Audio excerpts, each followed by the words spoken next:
संजय वॾे वज़ीर सैयद मुराद अली शाह गुड्डू बैराज खां पोइ सखर बैराज जो भी दौरो कयो आहे। वधीक तफ़सील आहे असां टेलीफोन लाइन ते मौजूदु आहे मेरा टीवी जो रिपोर्टर इनायत भट्टी। जी इनायत, छा तफ़सील आहिनि? हाँ जी बिल्कुल, सिंध जो वॾो वज़ीर सखर बैराज जे सिंध वॾे वज़ीर दौरो पिणु कयो आहे, जिते हुनखे बैराज जी छत ते चढ़ी करे सिंधु दरिया जे पाणी जे वहकरनि जो जाइज़ो वरितो।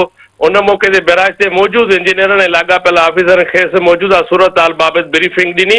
ऐं सखर बैराज सां 5 लख क्यूसिक पाणी वही रहियो आहे, जेको वॾी सतह जी ॿोॾि में शुमार थिए थो।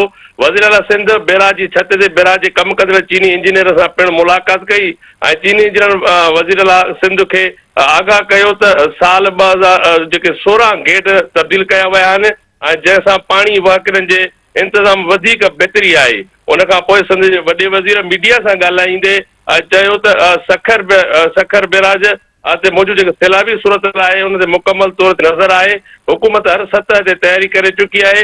वज़ीर आला सिंध चयो त असांजो अंदाज़ो आहे त 6.5 लख खां 7 लख पाणी गुज़रंदो, जेकॾहिं जेका NDMA 11 खां 12 लख क्यूसिक पाणी जे अचण जी इतला ॾिनी हुई, जंहिंजे हिसाब सां असां तयारी कई हुई। हिन वक़्तु हिन चयो त सूबाई वज़ीर आबपाशी गुज़िरियल 2 हफ़्तनि खां सखर में जेको आहे कैंप क़ाइम वेठल आहे ऐं इंतज़ाम जे रीत जेको आहे सो निगरानी करे आहे। संजय वॾे वज़ीर जो चवणु हो त उमेद आहे त मौजूदा सैलाब खे ख़ैरियत सां समुंड ताईं पहुचाइण में कामयाब थींदासीं।